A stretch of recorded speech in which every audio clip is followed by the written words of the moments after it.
Right, good morning. Nice to see you. Thank you for coming along. Hopefully, what you can see at the moment is me. I'm Nicola, and hopefully you can also see the first page of Jekyll and Hyde on the board. And just before we get started, I just wanted to talk a little bit about what the purpose of this is. And essentially, one thing that I'm noticing with lots of my students at the moment is that they are learning huge amounts about technique and context and character and themes and all these wonderful, wonderful things that are so important when you're writing your essays about Jekyll and Hyde. What I'm noticing, though, is that so many of them don't actually know the story. And I feel sad. I feel sad for Robert Louis Stevenson, who, when he sat down to write this book, did so to tell us a story. He didn't write it with the thoughts of GCSE English literature in his head, I don't think. And we do him a disservice, don't we, if we don't sit down and actually enjoy the story as it was meant to be enjoyed. But if we want to put our slightly cynical exam-focused hats on, also, it is really important. We talk about context a lot in terms of history and what's going on at the time he was writing and all that sort of thing, which is all really, really important. But we sometimes forget about context in terms of the text itself. When we talk about character or themes and we don't put it in the context of what is actually happening in the story, we miss stuff. We miss some of the really important stuff about how Stevenson has chosen to guide us through his thoughts. And so as readers, yes, we want to be thinking about all these things of themes and characters and stuff like that. Of course we do. Motifs, symbols. Gosh, there's a lot of symbolism in here, isn't there? But we need to see what's happening when that happens. And we need to be able to talk about that when that happens. So the chat is open, but also if you are here and you are not able to put something in the chat, or if you wanted to watch this and come in halfway through, this should, I believe, stay up on the YouTube channel and you'll be able to watch it whenever you like, okay? Now, this morning, we're just going to read the first chapter. And what we're going to do, we're going to read it through, but we're going to think about it as we go as well, okay? I will warn you that I've got the text on the board. I will warn you that it's not perfect text. It's a PDF I downloaded, and there are a couple of typos and things like that in there. I'll try and point them out as I go. I'll be actually reading directly from this version, which some of you may have, but we're just going to look at the story of the door at the moment. And so just to set the scene, we already know this is late 1800s London. And if you're not aware of this, and I'm sure your teacher will have talked about this an awful lot, but late 1800s, we're talking about London that is dark, smoggy, that has lots of narrow corridors, that in some areas feels lawless, in other areas feels glamorous. This is the London of Oscar Wilde. It's also the London of Jack the Ripper. This is a London with lots and lots of things hidden away behind closed doors. It's the Industrial Revolution has pretty much peaked. So we have all that smog, we have that poverty in the background, that sort of thing.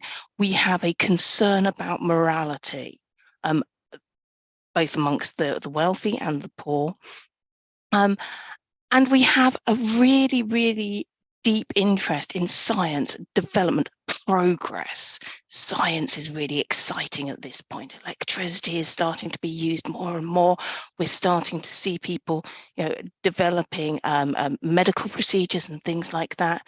And it's got to that point where science has gone a little bit mad. Some people are moving off into ideas about communing with the dead or bringing the dead back to life.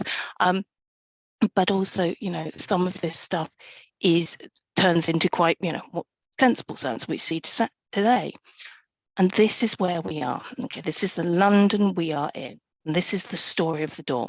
Now, as we read, as I say, I'm going to have my highlighter ready just in case there's stuff that comes up that seems interesting.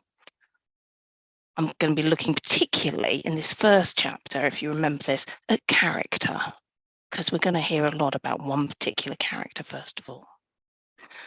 Okay, the story of the door. Mr. Utterson, the lawyer, was a man of rugged countenance that was never lighted by a smile. Cold, scanty, and embarrassed in discourse. Cold, scanty, and embarrassed in discourse. Now, what does that mean, I wonder? Well, I think what that means is that he doesn't say very much. So, a bit quiet. And never lighted by a smile. So we can say he doesn't smile. He's not sounding great so far. And rugged countenance just means kind of a red of cheek, that kind of a country air, kind of skin that you get, or possibly after a few too many of those. Backward in sentiment, lean, long, dusty, dreary, and yet somehow lovable. Now here we're getting somewhere, aren't we? Yet somehow lovable. Doesn't sound very lovable, but apparently he is. At friendly meetings, and when the wine was to his taste, something eminently human beaconed from his eye. Something indeed which never found its way into his talk, but which spoke not only in these silent symbols of the after-dinner face, but more often and loudly in the acts of his life. Now, acts of his life. Something eminently human. So we're starting to get a bit more of an idea about him here. He is human. I'm going to turn that into humane. There's something humane about him, something maybe perhaps we want to think about the word compassionate and the acts of his life. So he does good rather than seeming good. Okay. He was austere with himself. The word austerity was around a lot in recent years. You may be familiar with that. To be austere with yourself is to deny yourself things. Drank gin when he was alone to mortify a taste for vintages. And though he enjoyed the theatre, had not crossed the door of one for 20 years. So there are things he likes, expensive wine, going to the theatre, but he denies these things to himself. So, self-denying. And we're starting to get a sense here. This is Stevenson laying out his stall. This is Stevenson saying, this is what a good guy looks like. This is what it means to be moral. Somebody who doesn't smile, somebody who is humane, someone who is self-denying. Utterson here is being created to show Stevenson's reader who the good guy is and whose kind of moral compass we are supposed to follow. Right. But he had an approved tolerance for others, sometimes wondering, almost with envy, at the high pressures of spirits involved in their misdeeds, and in any extremity, inclined to help rather than reprove. I inclined Cain's heresy, he used to say quaintly. I let my brother go to the devil in his own way. In this character, it was frequently his fortune to be the last reputable acquaintance and the last good influence in the lives of down-going men. And to such as these, so long as they came about his chambers, he never marked a shade of change in his demeanour. So, what we're talking about here is someone who is, I'm going to use the phrase, judgmental. This is a person who sees people doing bad things, but doesn't judge them, doesn't in any way sort of punish them for it. And so it was frequently his fortune to be the last reputable acquaintance, the last good influence in the lives of down-going men. There we go. Okay, so we're starting to get a sense of who this guy is. No doubt the feat was easy to Mr. Utterson, for he was undemonstrative at the best. And even his friendship seemed to be founded in a similar Catholicity of good nature. I've never managed to get that word out in one go, ever. It is the mark of a modest man to accept his friendly circle ready-made from the hands of opportunity, and that was the lawyer's way. His friends were those of his own blood, or those whom he had known the longest. His affections, like ivy, were the growth of time. They implied no aptness in the object.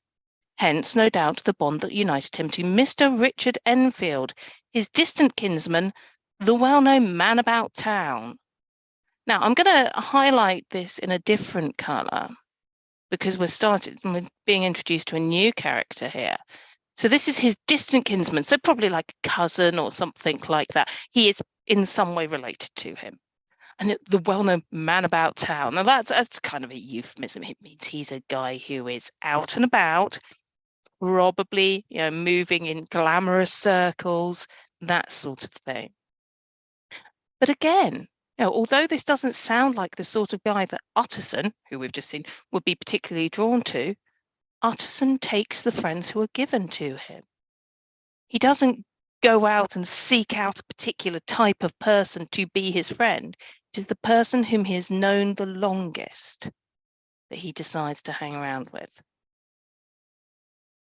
It was a nut to crack for many what these two could see in each other or what subject they could find in common. It was reported by those who encountered them in their Sunday walks that they said nothing, looked singularly dull, and would hail with obvious relief the appearance of a friend.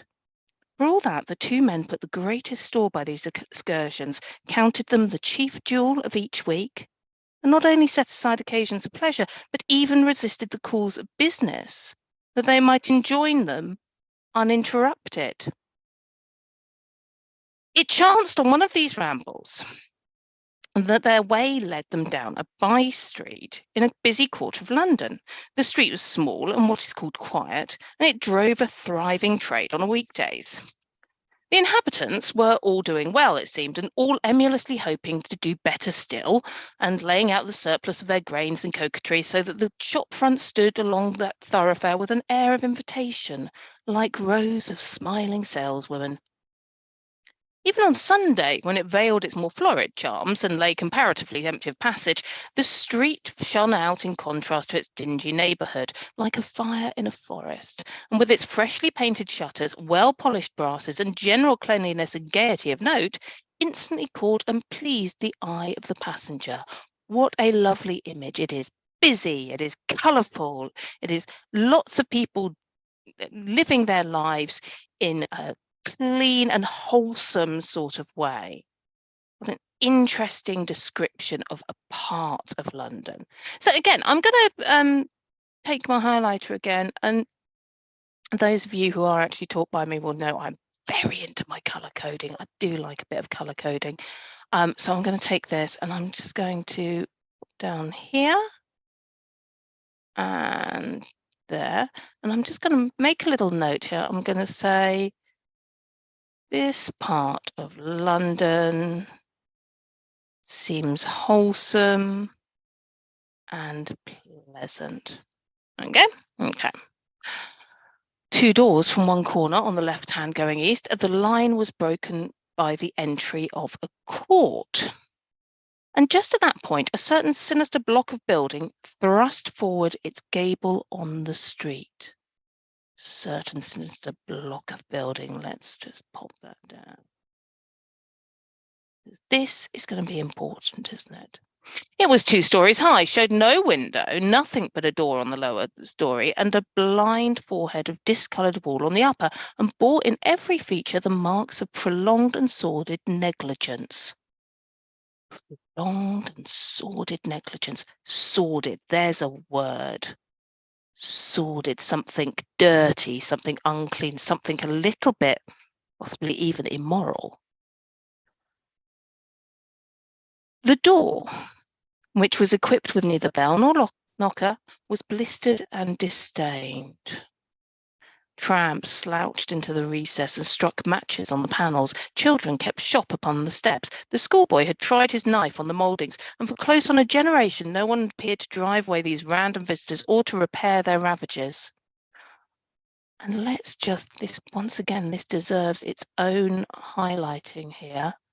The door. Remember, this is the title of the chapter. And so this is the focus of the chapter. This is what Stevenson wants us to be thinking about. The door. It is blistered, disdained. It has been ravaged. Mr. Enfield and the lawyer were on the other side of the by-street, and when they came abreast of the entry, the former lifted up his cane and pointed. "Did you ever remark that door?" he asked. And when his companion had replied in the affirmative, "It is connected in my mind," added he, "with a very odd story." "Indeed," said Mr. Utterson, with a slight change of voice. "And what was that?" "Well, it was this way," returned Mr. Enfield. "I was coming home from some place at the end of the world about 3 o'clock of a black winter morning." Let's just take a moment and realise that Enfield is out and about at 3 o'clock in the morning. What are people up to at 3 o'clock in the morning? Generally speaking, that's the time at which we are either abed asleep, or if we're not, often we're up to no good. Let's just pop this down. I don't know that he's up to no good, but spider senses are tingling a little bit here. Where were we? "And my way lay through a part of town where there was literally nothing to be seen but lamps, street after street, and all the folk asleep, street after street, all lighted up as if for a procession, and all as empty as a church." Interesting image there. "Till at last I got into that state of mind when a man listens and listens and begins to long for the sight of a policeman." And that dark emptiness starting to make us nervous. "All at once I saw two figures, one a little man who was stumping along eastward at a good walk, and the other a girl of maybe 8 or 10 who was running as hard as she was able down a cross street." Now, we're about to meet, or about to hear about, second-hand, third-hand, about one of the main characters of our story. And notice who we're meeting him with. It's a little girl. She's 8 or 10. Can we think of anything more innocent? Well, sir, the two ran into one another naturally enough at the corner. And then came the horrible part of the thing, for the man trampled calmly over the child's body and left her screaming on the ground. It sounds nothing to hear, but it was hellish to see. It wasn't like a man, it was like some damned juggernaut. I gave a view halloa, took to my heels, collared my gentleman, and brought him back to where there was already quite a group around the screaming child. So Enfield's taken it upon himself. I'll just catch myself up here. Enfield has taken it upon himself to catch this man. Okay. And having done so, sorry, I'm just trying to find my page. There we are. There we go. And having done so, he's brought him back. There we go. And now we get to meet Hyde. And we can see that immediately we get this sense of who he actually is and what he's like. He was perfectly cool and made no resistance, but gave me one look so ugly that it brought out the sweat on me like running. The people who had turned out were the girl's own family, and pretty soon the doctor, for whom she had been sent, put in his appearance. Well, the child was not much the worse, more frightened, according to the sawbones. And there you might have supposed would be an end to it, but there was one curious circumstance. I had taken a loathing to my gentleman at first sight. So had the child's family, which was only natural, but the doctor's case was what struck me. He was the usual cut-and-dry apothecary, with no particular age and colour, strong Edinburgh accent, and about as emotional as the bagpipe. Somebody pointed out to me the other day that actually bagpipes seem really quite emotional, actually. There's a lot of emotion behind bagpipes, but I'm not sure that's what Stevenson is saying here. Well, sir, he was like the rest of us.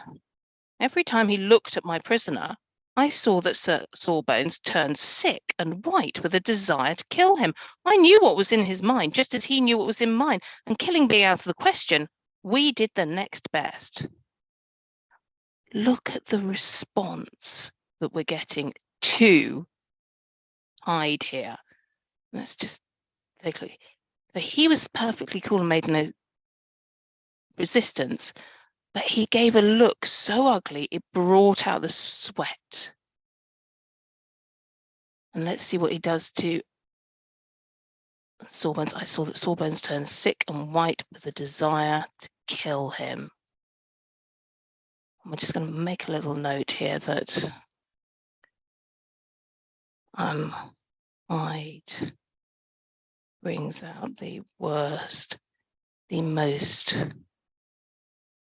aggressive and bloodthirsty natures. Okay. I knew what was in his mind, just as he knew what was in mine, and killing him being out the question, we did the next best. We told the man we could and would make such a scandal out of this as should make his name stink from one end of London to the other. If he had any friends or any credit, we understood that he should lose them. And all the time, as we were pitching it in red hot, we were keeping the women off him as best we could, for they were as wild as harpies. I never saw a circle of such hateful faces, and there was the man in the middle, with a kind of black, sneering coolness, frightened too, I could see that, but carrying it off, sir, really like Satan. If you choose to make capital out of this accident, said he, I am naturally helpless. No gentleman but wishes to avoid a scene, said he. Name your figure. Look here, we've got the ultimate Victorian punishment.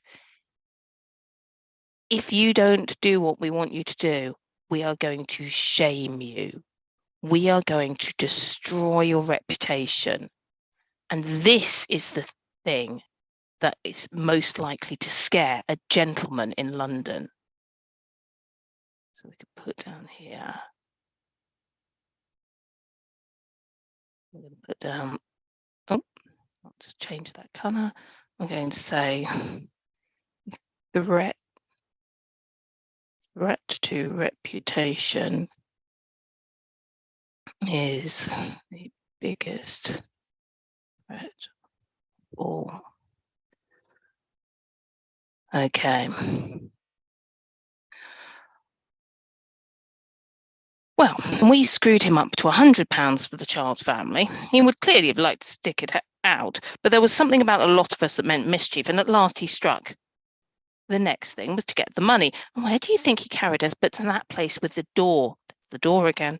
Whipped out a key, went in, and presently came back with a matter of £10 in gold and a cheque for the balance on Coots, drawn payable to bearer and signed with a name that I can't mention,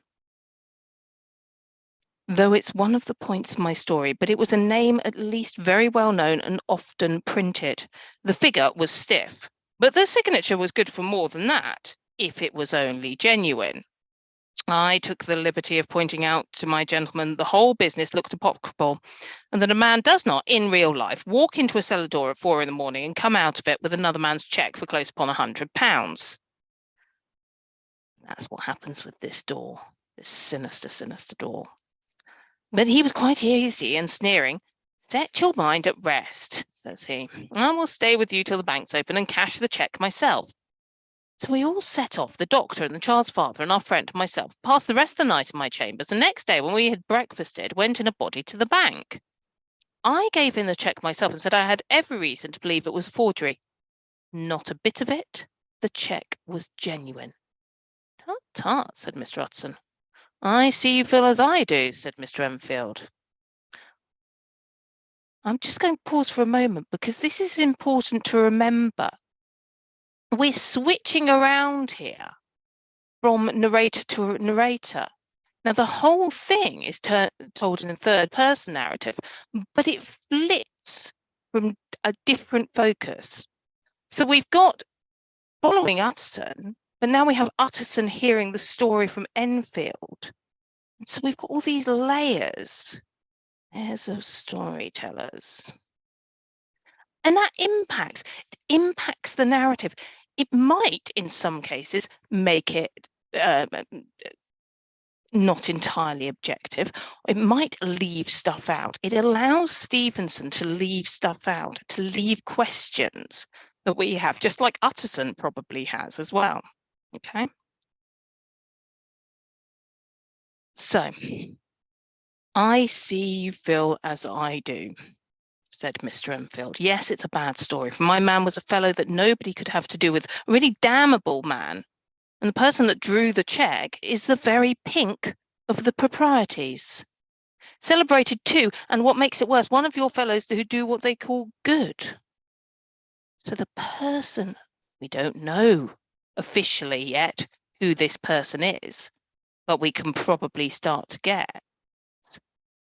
Person who drew the cheque. Do what they call good. Blackmail, I suppose, an honest man paying through the nose for some of the capers of his youth.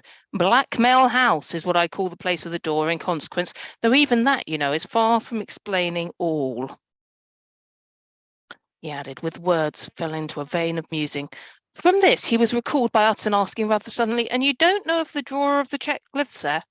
Likely place, isn't it? Returned Mr. Enfield. But I happen... Oh, to have noticed his address. He lives in some square or other. And you never asked about the place with the door? Said Mr. Utterson.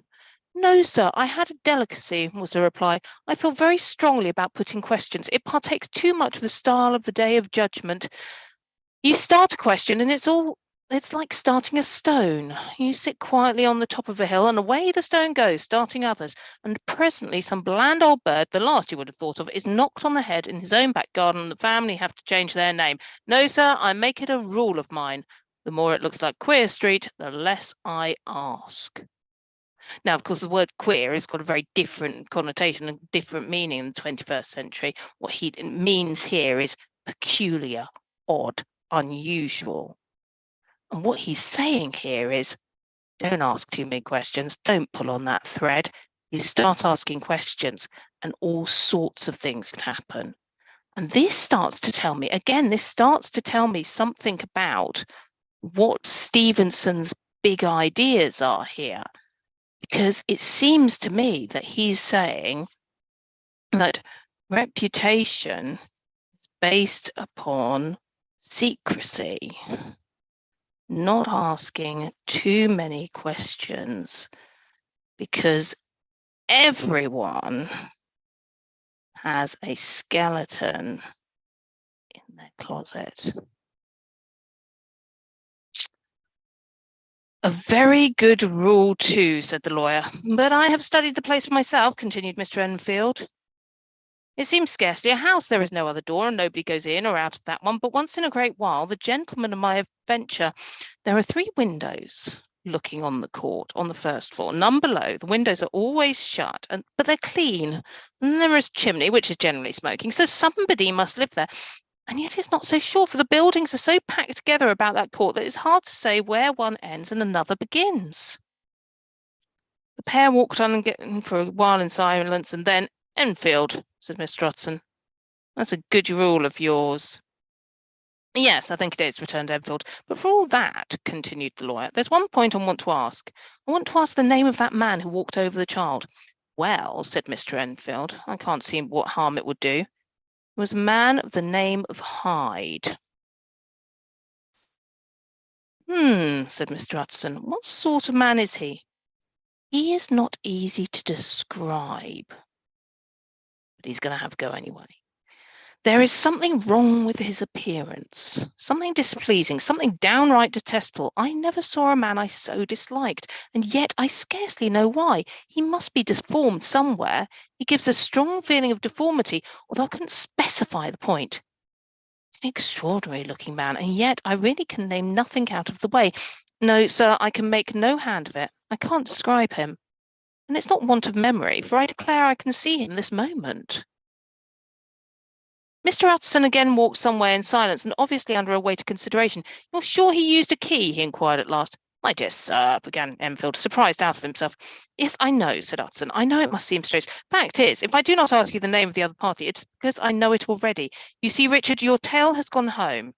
If you have been inexact in any point, you had better correct it. I think you might have warned me, returned the other with a touch of suddenness, but I've been pedantically exact, as you call it. The fellow had a key, and what's more, he still has it. I saw him use it not a week ago. Mr. Utterson sighed deeply, but said never a word, and the young man presently resumed. Here is another lesson to say nothing, said he. I'm ashamed of my long tongue, and to make a bargain never to refer to this again. With all my heart, said the lawyer. I shake hands on that, Richard. So that's the first chapter. And within this, we've already got loads and loads of information. We've got loads of information about, for example, Utterson, because we can instantly say that Utterson is self-denying. We can say that he is non-judgmental. Whereas Enfield, we know, is described as a man about town. And to some extent, a little bit of a gossip. And we can start to say about Hyde, we can start to say, brings out violent hatred. And we can say as well that he is deformed, although we don't know an awful lot about this. Okay, I hope that's been helpful. What we will do is we will return here tomorrow morning at 9 o'clock. Come along to this channel and hopefully you'll be able to see it. If you have any questions, or if you would like to be in the Zoom meeting so that you can ask questions from there, do feel free to send me a message. I will make sure that this goes up on the site and on my website and on my Facebook page. I hope it's been helpful. Thank you so much for coming.